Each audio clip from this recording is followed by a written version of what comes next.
Welcome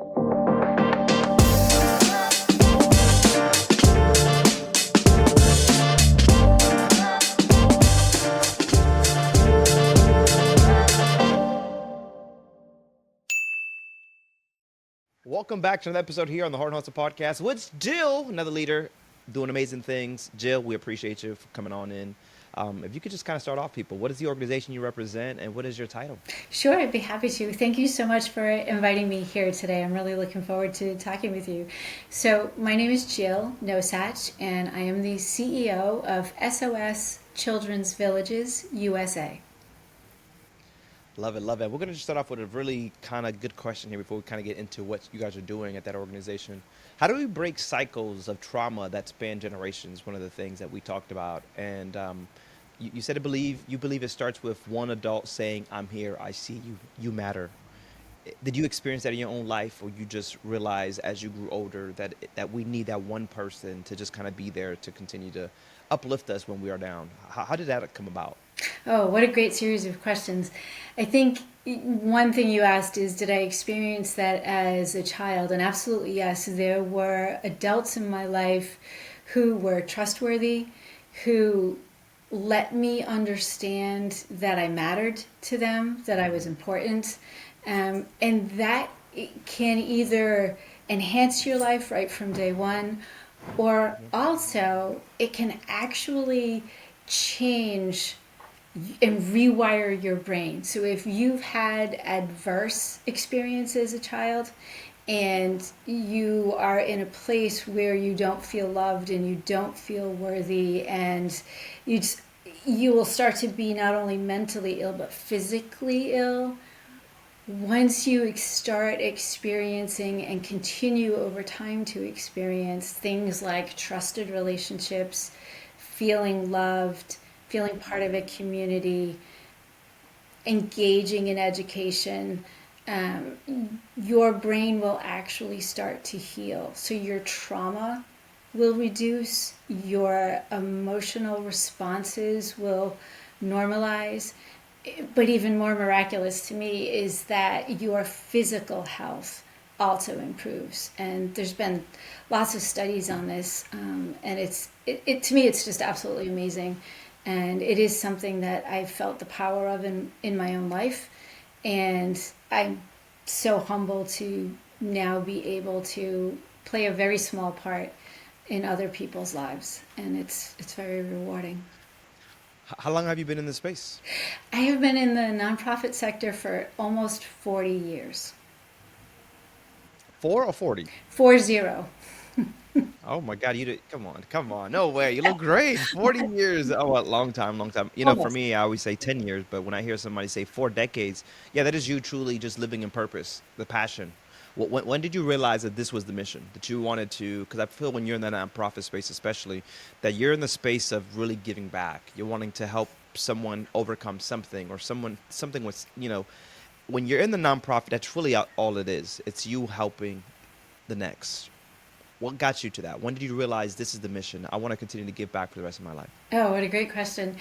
I, I fell back into higher education, and I experienced the power of education and what a life-changing event it can be when you have a college degree, not because of the degree, but because it was something that maybe didn't feel attainable in your family situation. And once you do that, then for me, it was something that I wanted to make sure was available for others who were interested in pursuing it. And I was still working in that space when a dear friend of mine wanted me to join her organization, and I was like, "No, I'm doing really good work. It brings me joy. It brings other people joy. It changes the world. Like, why would I do anything else with my life?" And she Yeah. said, "Well, there's a lot of children who don't go to school at all, and can you help me understand the value of higher education when after 10 years old you don't go to school at all?" And I was just thunderstruck, like, oh, Yeah. Okay, no, I really can't answer that question. Tell me more about the space you work in.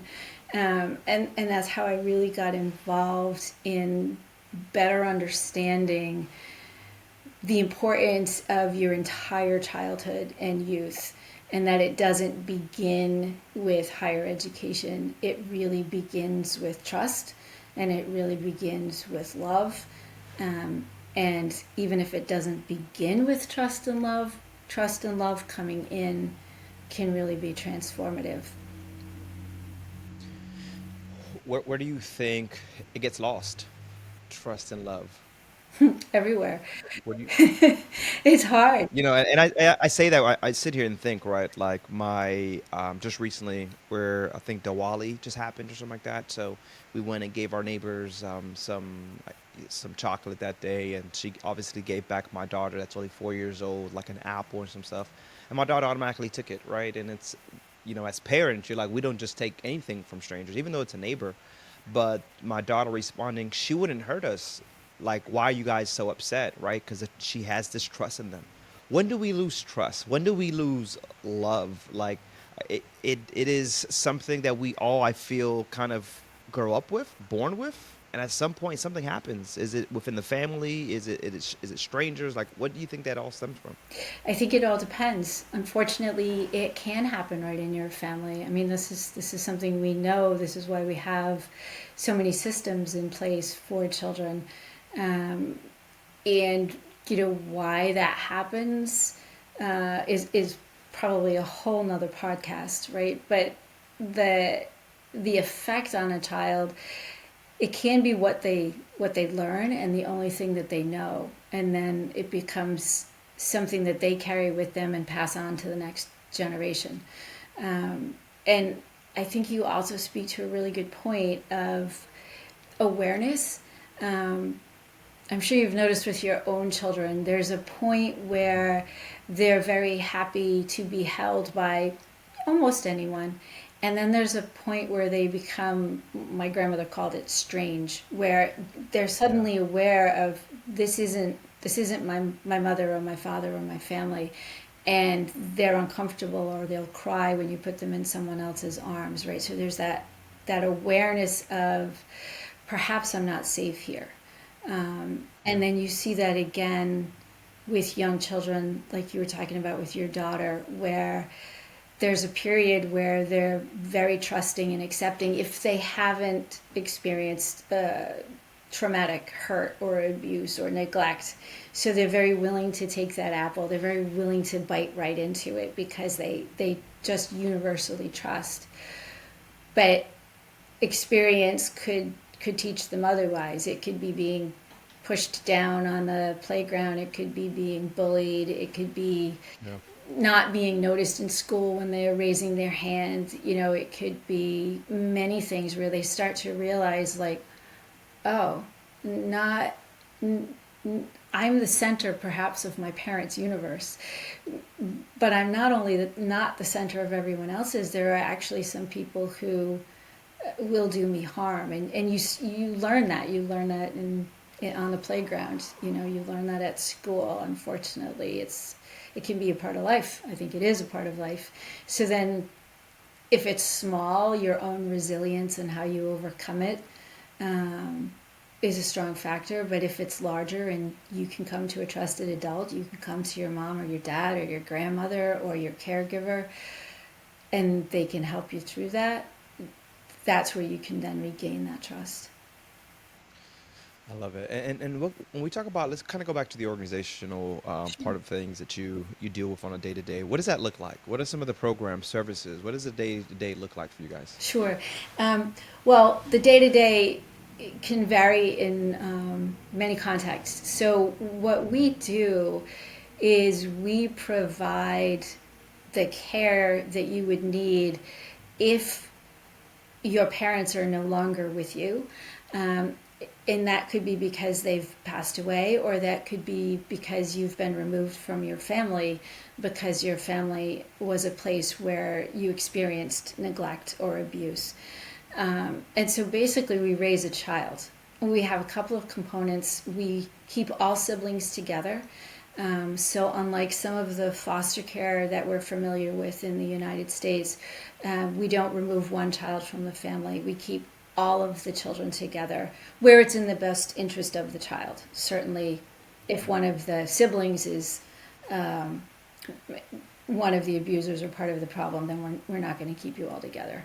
Um, but keeping all the children together and creating a new nuclear family with caring adults. And the adults are trained in trauma informed care, right? So they're Love it. trained to recognize and react to trauma that they're seeing in their young people so they can provide the safety and security that these children need. So, a typical day, to get to your question, probably looks like a typical day in your household. We're getting up, we're having breakfast, we're getting ready for school. Did we finish our homework? Did we brush our teeth? And off we go. And, then it's coming home in time for snack and homework and outside play. And maybe there's a visit to the doctor.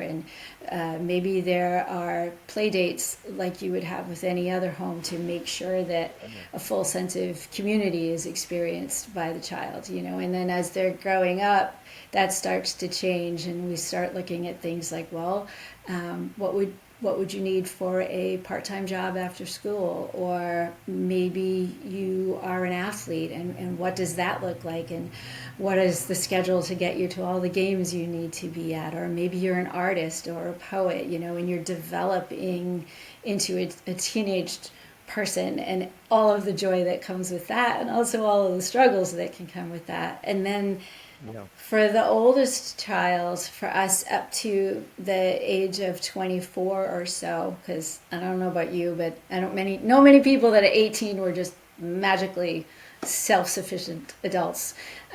So we will work on that bridge to self-reliance and independence, which is different for each of us, although there's some core Oh, it tenets is. of learning what it is to be self accountable, what it is to make our own choices and suffer the consequences of those choices, and also to make our own decisions and cook our own meals and do our own laundry and all of those things. So, any typical day could probably look like Is this like a group home in a sense? it actually is not. What we typically do, what might constitute a village, a children's village, would be several individual homes, Okay. each of which could house 8 or 10 children, not because we want to have so many children in the home, but because we do want to Yeah. keep all of the siblings together, and families come in That all makes sense. shapes and sizes. Yeah. And then a village might have 8 or 10 of those homes. Depending where you are in the world, Got it. because we're in more than 130 countries, the context is very different. Some of our villages aren't villages at all. They're individual apartments across several different apartment buildings in a big city. Yeah. Some have a more foster care type arrangement, like we're more familiar with in the United States. Others have a permanent caregiver throughout the entire time, from birth to 24. And others you're with a shorter time, because it all depends on the child and what their need is. So a typical day is hard, but if you think of Yeah, raising a yeah, yeah, of child, course. that's what it looks No, this is cool. I mean, I only asked because I remember my brother being in a group home, right, like. and what that actually looked like. So I asked those questions because I think I told you I was adopted. So we talk about a lot of kids. Biological mom had 10 kids, and we're all kind of spread out in the sense. Luckily, my aunt that adopted me and two other siblings, but there's other siblings that we never got to see because once they're adopted by someone else or once they're in the system, you don't know about that individual anymore. Right. And we were just actually talking about, some of these siblings that we just don't know. One day we could really come across a sibling and don't even know it's our sibling. And it's really sad to know that that's just what happens when we get put into the systems. Kind of where you, going back to what you mentioned that being 18 years old, like no one knows. Yeah, it's so hard. Like you think you know it, and you're 18 years old, and I was one of those at 18 years old. I wanted to leave home. And I remember as soon as I graduated high school, I left home. And it was tough, and there's so many things that I had to really learn just by failing at times. but if we can really prepare our young adults to live on their own, what it actually looks like to pay their own bills, what it looks like to save money. Like there's that financial part that we don't know as much either, and for whatever reason it may have been, whether the school system has failed us, whether home has failed us.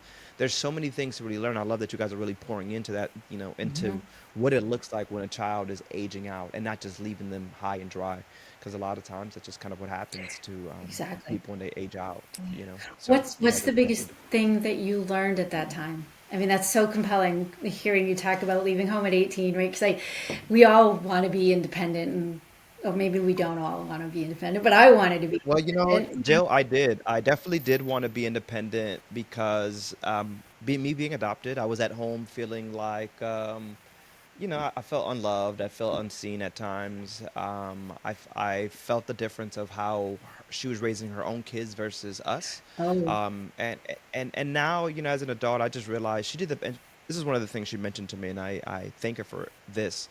Was I did the best I could with what I knew. She was also a young mom. I mean, late 20s, mid 20s. She already had 7 kids, 4 of her own, and took on 3 of her sisters. So, this is someone that moved from Lawrence, where it was nothing but gangs, down to Florida with 7 kids for a better life. Like when you think about it, and me being a parent, I understand. And I am thankful. Even though so many things were happening in my life, this is a mom that did this by herself. She didn't have to take on her sister's kids, but she felt compelled to do so. So I knew I wanted to leave at 18, and I never looked back. And there was times that maybe I struggled a little bit, yeah, but I was also one of those fortunate ones that at 19 years old, I was already running a sub shop making $50,000 a year. That's not everybody's story, right? But it was kind of going back to what you mentioned, was someone believed in me. It was a new supervisor that walks in and sees Efrain and his work ethic at 18, and seeing him all day.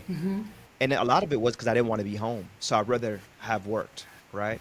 I felt more comfortable at work. I feel like I can be myself. I had so much energy, it's not like I can do after school program. So there was a lot of reasons I was there at work. Plus, I didn't have a home to go to, right. right? I told you I left home at 18 years old.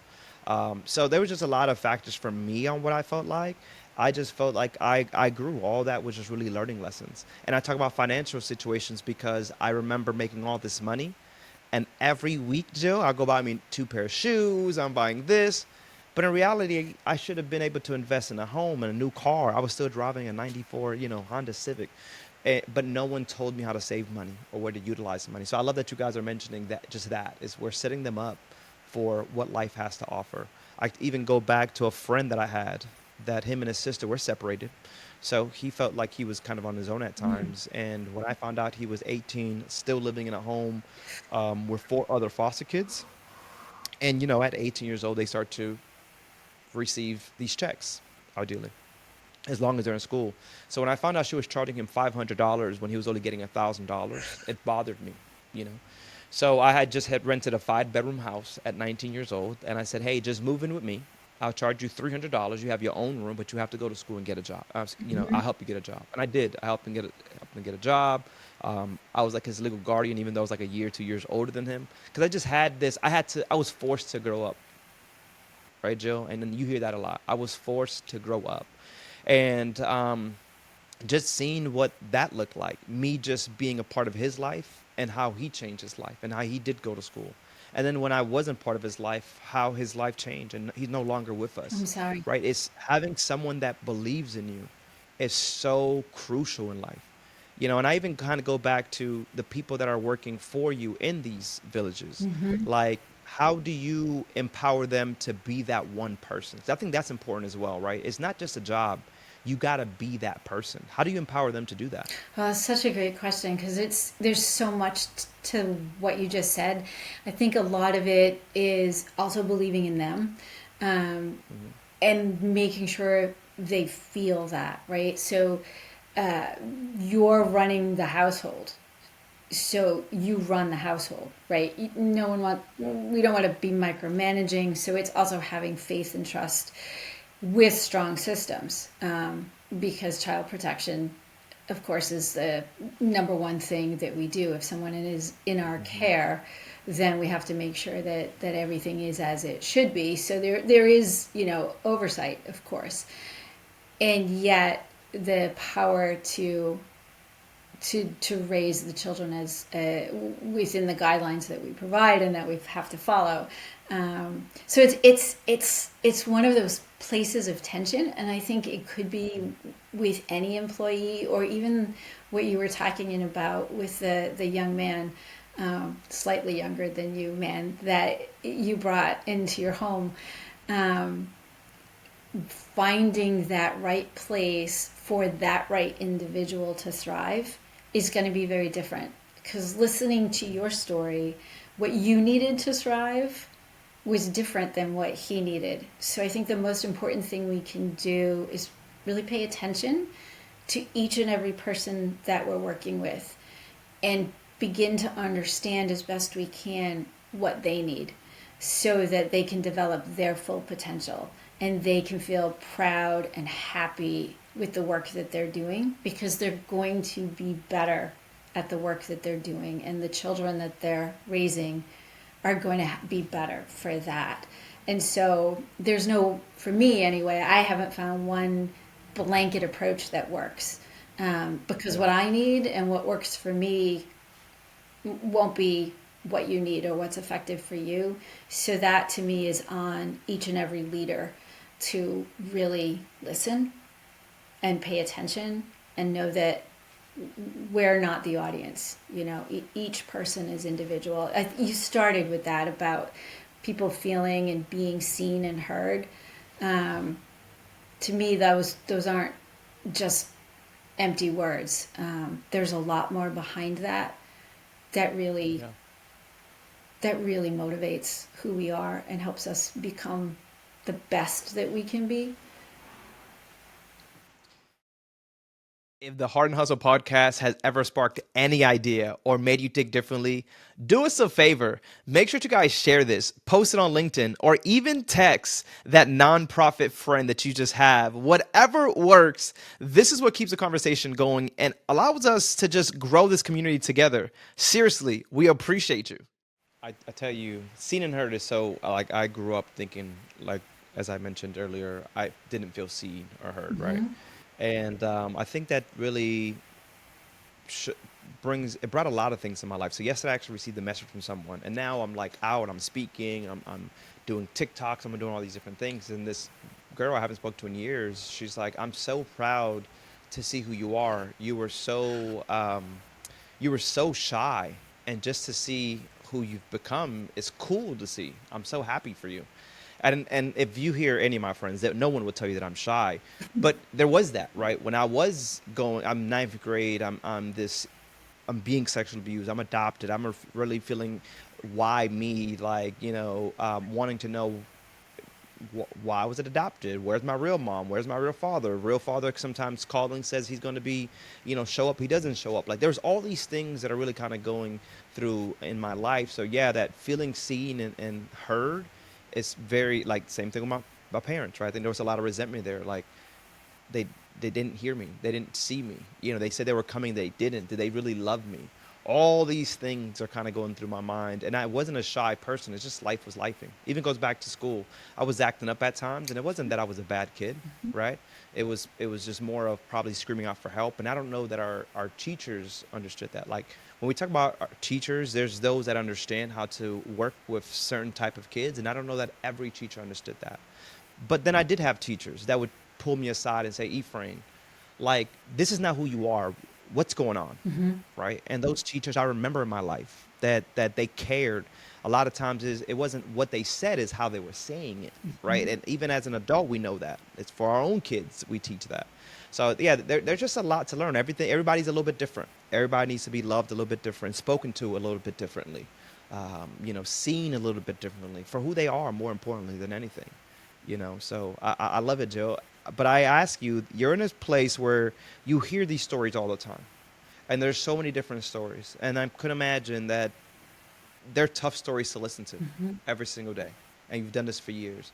How do you just like relax the mind after hearing so many things and still have the fight for so many years after hearing so much traumatic stories that I can imagine overwhelming, that could really feel like weight on your shoulders? How do you continue to show up?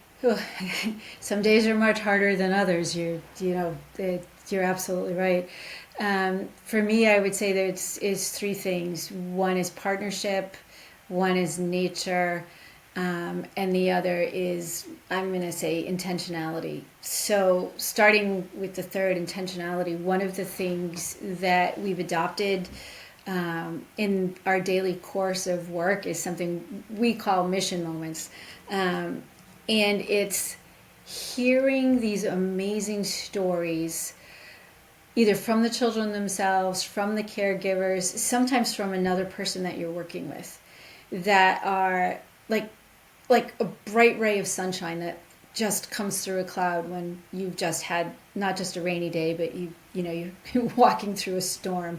And so we intentionally store those and share them with one another at the beginning of every meeting at work, because one of us probably that day has been through an experience thing that was heartbreaking, or heard a story that was Yeah. heartbreaking, or saw something. It's so we make sure that we're reminding ourselves it's overwhelmingly good, and the bad can take over and bring us all down.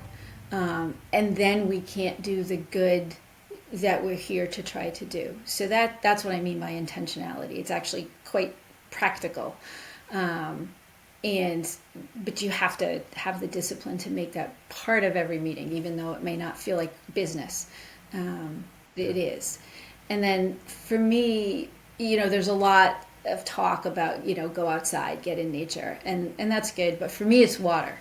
And it doesn't really matter if it's ocean or a lake or a river or a mud puddle.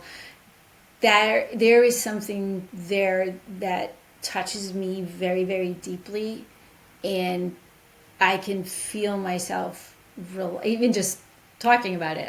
I relax physically, mentally, and just watching the water, whether I'm in it or I'm on it or I'm near it, Okay. it helps. I mean, I have a sweatshirt that says, salt water heals everything. Um, Is that like your personal self-care practice tip that you give everyone? well, I can't give it to everyone because there are a lot of people who are terrified of water and look at me like, wait, but what is it for you? We all Yeah. have our thing, or we haven't found our thing yet. And I'm lucky enough that I've found mine and I've recognized it, and I will seek it out, because it's amazing how much that helps me. Mm. And then the third is partnership. We've talked a lot today about being seen and being heard and being loved, and I'm very, very fortunate that I have a wonderful husband who sees me and who I see, and he's also in the caregiving space. My husband's a registered nurse, so it's amazing to find someone who we don't agree on everything, we don't see everything the same way. There are different things that motivate and inspire us, but at the end of the day, our value system and our care for one another Yeah. is it's a safe place. And Yeah. I don't know about And care you, for but I need humanity a at that. safe place. A place where it's Yeah. like, okay, here's me, the good, the bad, the things I should have done differently, the things I still hope to do, and it's accepted, and that kind of unconditional acceptance. Um, Mm. so those are the three things for me. Love it. No, I can tell you and your husband have that love for humanity, for sure. even though sometimes may not agree for everything, but it's still the love for people is what there is really the common denominator there, which is always cool to know that you can have a partner that really does care. And I think that's so important to have a partner that cares, that uplifts you, that is there for you on the good times and the tough times. I would always, I mean, I think this is why I married my wife, actually. I would remember when we first met, we were just dating, probably not even a year in, and that was the first time I really talked about being sexually abused. And, life was happening and she was seeing these anger issues in me and realizing, like, wait a minute, like, you're this good person, but when you're mad and like, I don't know who you are anymore, and hearing that, I was like, what do you mean? And she's like, you don't become like this monster. And I didn't want to be that. I knew I wasn't that, right? And she says, even if we don't work out, I just want to help you heal. I just want you to help you overcome.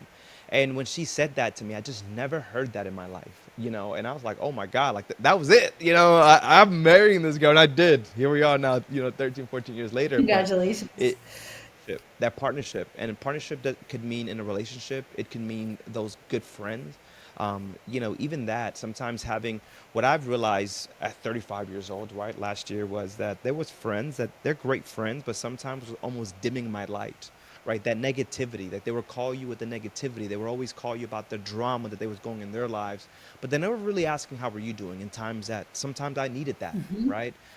So finding friends that are really there for you are not just there to take from you. I think it's really important that you guys can really kind of balance that both out. So partnership, in jobs, right? There's having those good partners that you also work with. I think is also important. We need positivity in our lives. We need people that care for us just as much as we care for others. Because usually we're very, very caring people, but we realize people don't care for us. And I think that's what one of the things I was struggling at one point. I always felt, actually, Jen, I don't know if you ever heard something like this. Like, I remember telling this guy, I'm the guy that always calls somebody to check up on them. Past, coworker, past teacher, past friend, whatever. And at a point in my life when I was really struggling, I realized no one was calling me. And I said, why am I calling everybody else and no one checks up on me? Right? That strong person everyone thinks. And he says, Efrain, just continue to do what you do, just never change who you are. Oh, You'll wow. find those. So you said, go ahead, Jill. You had something to say there. But when I heard that, it was very strong when he said that because it's very true. But I'll let you talk on it, Jill, because I know there's Oh, something you had to no. say I there. I just said, oh, wow. I just was very moved by what you said. Please, I don't mean to interrupt. No, no, it's a good conversation. I just love that we get to talk like this because a lot of people don't realize it. Sometimes you just need someone in your life that sees you sometimes more than you see yourself. And have been blessed. I actually had a conversation recently with my neighbor as well, and he says, out of all your mom's kids, those 10 kids that were all adopted, what makes you special? Because a lot of them are still living that repetitive life, right? They're still kind of in that same cycle. And really, what we've been saying this whole time, I had people in my life that believed in me. I had people, whether it was friends, whether it was coworkers, whether it was strangers I met one time in my life, and I took that one positive thing. Undercover boss. I don't know if you knew that I was an undercover boss, but I still remember what that chief development officer said to me. If my son grows up to be anything like you, I'll be a happy father. Well, I grew up with no father. So what those words still resonate with me. So the day that I actually became a father, I called him back and I said, if I can be a great father, anything close to you, I know I made it in life. Right. And to this day is those people that really just pour into you. You're going to hear a lot of negative things in your life, but you're also going to hear a lot of positive. It's learning how to kind of balance both between both of those and realize that all the negative that's happening is just someone else's negative mindset. It doesn't have to be yours. So yeah, the space that you're in is quite special. Do you recall like a story that really continued to inspire you, that that this is why I do it, that maybe after you heard it or you seen it or you lived it, that you kind of shook your head and say, you know what, this is why I do what I do? Any moment comes to mind? Oh, my. There's just so many. Um, Three of the members of our board of directors are adults who grew up in our system and in one of our homes with one of our SOS moms. And we've been talking recently. We went through a strategic planning summit, right, as boards do. Right. Um, Yep. and one of them was sharing on their experience and what it was like to grow up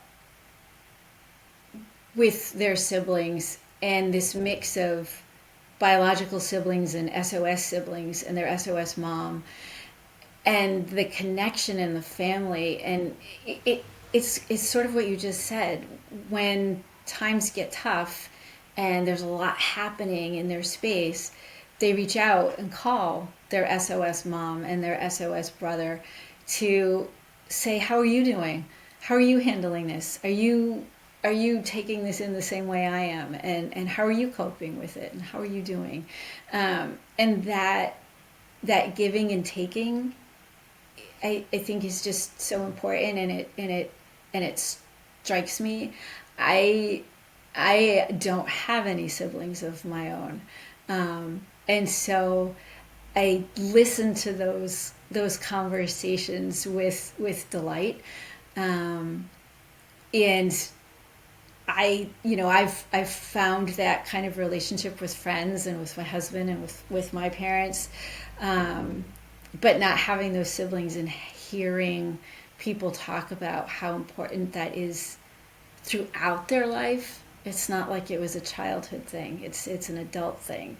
So that's one that really struck me. And that same person was also talking about the birth of their children and then watching their children grow into adulthood and that satisfaction of being a good parent, um, although their own parents didn't model that, their SOS parents did, and that that life changing, not just for this generation but for the next generation, that spark, for me, that's everything.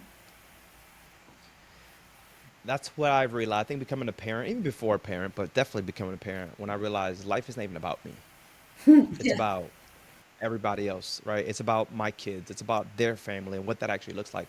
We're breaking cycles here, right? So that's what it's all about. And it what led me to go to therapy, even though I probably needed it all my life, was when I became a father and thinking to myself, right? Because it was 2 years old when I was taken away from my mom.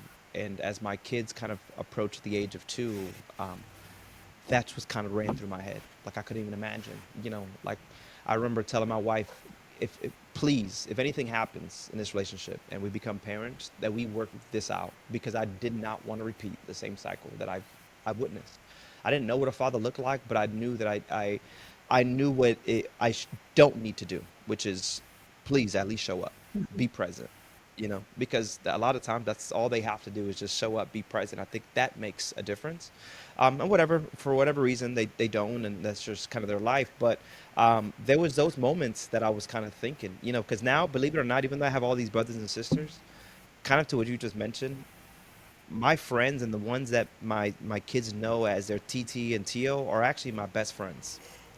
Two girls that they call TT, and then obviously their husbands. I've been friends with them as well, so that's Tio. When we talk about friendsgiving, it's me and that same group of friends. We've been doing this for the last 10 years, even before we had kids. When it comes for Christmas, same thing. We come together. Like I was able to really find family outside of my actual family. Find those people, one we talked about, those people that really care for you, that are there for you, because these are people that I can call at any time and were there for me. These are friends that we didn't even like each other, Jill, when we were in high school. But we've learned to love and it was because I used to make fun of them all the time. So they hated that I made fun of them. But they realized it was just Efrain showing love. That's how Efrain showed love. If he made fun of you, it was a good thing. He liked you. So having to really learn different. One's Jamaican, one's Puerto Rican. It's like, but these are to my kids. They don't know any better. That's TT and that's Tio. So it is in a space. I love that as we grow older and we have people in our lives, they allow us to see things differently and allow us to see past ourselves at times. I go back and think about I remember when my mother-in-law, I'm fortunate for my mother-in-law to live with us. And every time my mother-in-law comes home, my wife is like, forget her husband, and she's talking to her mom. And at one point I felt some type of way. Again, I didn't grow up like this, so I didn't know what it looked like to have a bond with your mother, right? or a parent. So I would ask my wife, like, man, did you marry me or your mother? But then when she put it in perspective, like, I just love my mom. That is my best friend, and I have all these conversations. How would you want your daughter? Would you not want your? And when she said that, I'm like, you're right. We're trying to break cycles. So just because I didn't grow up like this doesn't mean this is not good for us, right? I only knew from what I experienced in my life. So it goes back to just having good people in your life. Just whether it's a parent, whether it's a girlfriend, boyfriend, a friend, find those people that care for you and are telling you things that are going to better you, not hold you back. And when we find those people in our lives, and that's what your organization does, is that you guys intentionally put people that care, that are leaders into these villages, that are uplifting and not just bringing them back. They're already going through so much in their lives. Why would we put someone that's going to continue to break them down? So I love what you're doing, and I think that we actually need more leaders in these spaces, right? And I think a lot of people want to be in these spaces, Jill. So what would you say to someone actually considering leaving corporate for mission work, but they may be worried about the risks? I think usually what happens, people are afraid, well, I don't get the paycheck. But I always say you get purpose and passion that actually is so it's worth so much more. But what is your thoughts on that? You know, I I make a good living, and I'm able to help others at the same time. For me, that's the right mix and the right balance. Um, we're able to provide for our family. We have a house with a roof over our heads, and you talked about your mother-in-law living in your house. My we have my parents living next door. So Okay. so what more could I want? Um, Hmm. but that works for me. And so someone who's concerned about the risk, well, what will I do if my paycheck is smaller? I think you go back and do some of the things you might have learned as a kid, like they used to call it the Ben Franklin list, right? What am I looking for? What's important to me?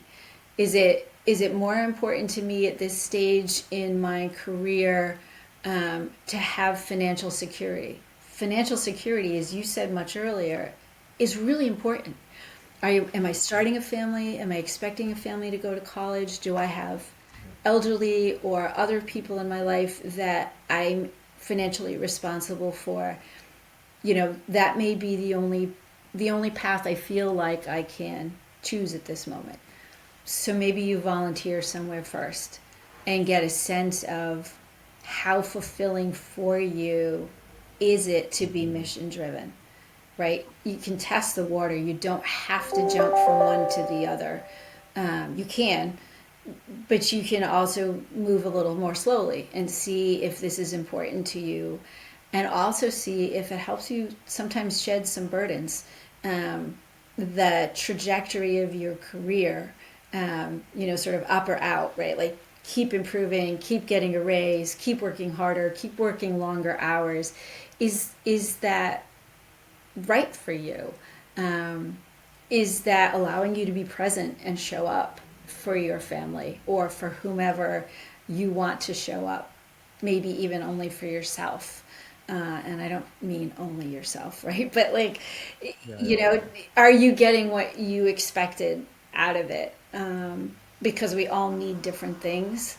And if you need that sense of purpose, like I do, then this is a really good way forward.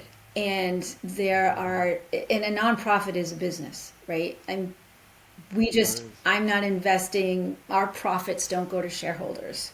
Our profits pour into children. And so we still run like a business. So we're full of accountants and finance people and marketers and all of the skill sets that if you're in corporate America you have. Those skill sets are here as well. Um, we're not we're not just looking to do good. We're actually running a serious business, and so you Hmm. can fit really really well in our space. And we need folks who understand those disciplines and can bring the rigor of the corporate world into the nonprofit sector day in and day out, because at the end of the day that's how we're going to change the world. And you get to decide, Are you an environmental person? Are you a person interested in children? Are you a person interested in research around disease? I mean, there's so many aspects of the nonprofit sector. We talk like it's one thing, Yeah. but you can find where your passion is, Yeah. and join some movement and make it better with the skill set that you bring. And you might be surprised at how fulfilling that is. And sometimes, if your life allows it, you can find that that is actually more rewarding than the financial gains. But we're not all in the same boat, you know? Yeah, yeah. Our missions are not all the same, right? However, you can give back in so many different ways. I go back, my neighbor, I probably mentioned him so many different times on the podcast, but it's because I work out with this guy. I see him all the time. But he's an electrician, and he's like, sometimes Efrain didn't have kids. He wanted kids. Now he's almost 50 years old, so his time's probably of having kids is kind of coming to an end here. And I said, hey, just because you wanted to be a father and you weren't able to, doesn't mean that there's not people out there that you can be a father to, a father figure to, right? Or there's so many men out there, young boys that need a man figure in their life. If you really want to make that impact, it's still possible. Find these nonprofits. He's an electrician, and I said if you want to, give back, there's many nonprofits that may just need someone to do electrical work in their establishments, and you can volunteer your time, and maybe mentor. Just Google it. Google whatever it is that you love. I say Google a nonprofit. I can imagine it comes up in the space that you love and you have this passion for. And then you get to realize that you get to pour into those that may not, for whatever reason, be able to enjoy the things that you enjoy, for whatever that may look like. Yeah. So It's sometimes right in your own there's opportunities out community. there. Right in your own Yeah. community, you might find something you feel like you know nothing about. Mentioned I had no siblings, um, so I have no brothers. So my father had no sons.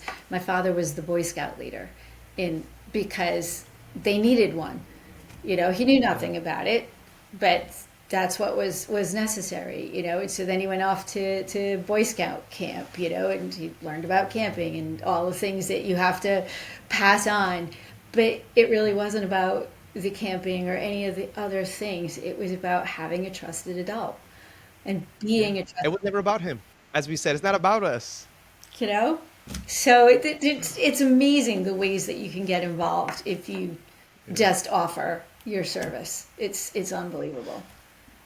Before we get into our last question, the blind question, the hot seat question, Uh oh. if you could challenge one thing every listener to do this week to support a child in need, what would it be? If I could challenge a listener, one thing they could do for a child this week: pay attention, listen, see them, give a little support. That's what it Mm, means. We need to be loved, right? We need to be seen. We need to be heard. And even just a smile can go a long way. You might never know the difference you made, that your kind words made. You talked earlier about teachers. There's so many times in your life where you hold on to something kind that someone said to you, um, and when you really need it, it's there. And everybody who's listening today can be that person for some child today, this moment. Um, so I encourage you to do it, because not only is it good for the child, you're going to feel good too. You say that, Joe. And in reality, it's not only our kids, it is just Everyone. everyone, right? All of us. And I'll tell you the story that I heard last night before I went to bed, before we start to wrap it up. But I thought it was a really good story. So this is kind of like comedian guy that I see online all the time, and he likes go doors to door and sells like a cleaning spray, right? It could clean your carpet, could clean your shoes, whatever. But he's always a jokester, and the way that he's just so quick on his feet and makes people laugh with some of the things that he says. So he says, I go up to this door, and this lady comes out, and she's just yelling at us. And he made a joke. He walks away, and she said, "Hey, come back." And she's like, "What did you say?" And he says the joke again, and she just starts to chuckle. She's like, "That's so funny." She's like, "Listen, I've never seen anyone that sells be so funny like you." She says, "Listen, I would love to know what you're selling." He said, "No, it's okay. Don't worry about it. I don't want to bother you." This and the other. She's like, "No, it's okay. Come inside." Oh, she said, can it clean my carpet? If it cleans my carpet, I'll buy it. He says, I can actually show you. So she said, coming on inside. He says, as I come inside, there was a gun on the table. And as a joke, he says, please don't shoot. I'm just a black man trying to sell whatever, whatever. And her response was, no, thank you. Before you knocked on this door, I was going to take my life. Like, wow. When we treat people with respect and kindness, allow people to be seen and heard, what that does for someone else. When you hear that, like really showing up at the right time, it's those times where your kids are asking a question, where they just want to be heard, they want to be seen, can truly make the difference on what it looks like for them tomorrow. And it's not just our kids, it's our adults. We're in a time right now in 2025 where we're so divided, and I know we're talking about our young kids, but what you just mentioned is it has to be everybody, because how we respect others out in the world, our kids pick that up as well. So I try to make sure that who I am in home is exactly the same person I'm outside, because my kids are watching every single step that dad does. The way he talks, the way he carries himself, the way he talks, talks to other people, the way he helps other people. If we want to change and break the cycle, it's up to us. And it's the thing that we do every single day. So I love that you talked about that. I just wanted to end up on that note. But before we even wrap it up to that blind question, as I mentioned, what's your socials? Where can people find more information if they want to really figure out what are you doing at the organization level and just be a part of it? They want to also just maybe volunteer. Sure. So I would direct you to our website. We are sos-usa.org. So sosusa.org, very very simple and easy. And once you're there, you can see who are the children we're working with. What does that look like? What is the change that happens? And you can also, there's very simple ways to get involved. Like we offer a gift shop. We call our gift shop Love Delivered, because they're real products and real time things that children need. So yes, you can provide food and shelter, but you could also provide a sewing machine to a young person who has a dream of how they're going to survive financially if there's no strong economy where they live. And so they have to be in the informal economy and make their own way in the world.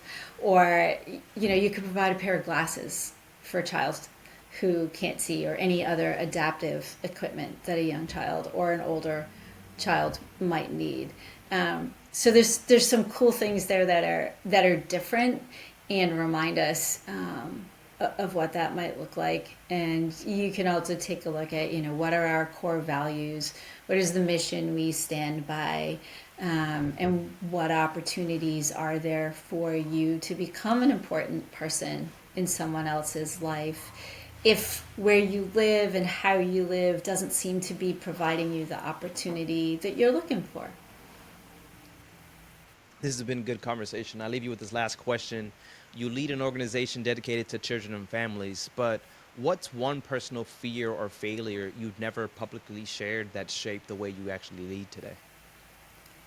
I'm always afraid that I'm going to say the wrong thing. I like to laugh and I like to joke, and I'm I'm afraid that I might hurt somebody unintentionally with words that I mean in love, and yet they're not received that way, and that always worries me.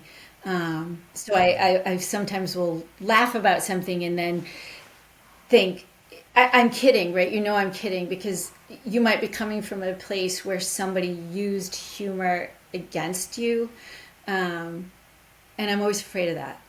Uh, Yeah. Offline, I'll tell you one that happened because we got to wrap up here. Because it is true, you got to be very, very mindful. We're jokesters. We love to laugh, but not everyone is in the place for it all the time, exactly. and they may look at life a little differently than we do at times, for whatever reason. So, Jill, thank you so much for just being authentically you, just being the leader that you are today, and for 4 decades continuing to just pour in and give back the way that you have, and so many more years to come, right? This is not the end of it. There's so many more years to come. We thank you for doing this kind of work, and I hope to meet you in person and maybe one day come out to one of these villages, and who knows, just kind of show some love of someone that's kind of been in this space and understanding what it actually looks like and feels like. So, guys, if you guys are still watching, make sure you guys do like, comment, subscribe. Find Jill as well on LinkedIn. You're on LinkedIn, right, I Jill? am. She's on LinkedIn. Check out the website. Check out their socials. My name's Efrain. This is Jill. We'll catch you on the next one. Later.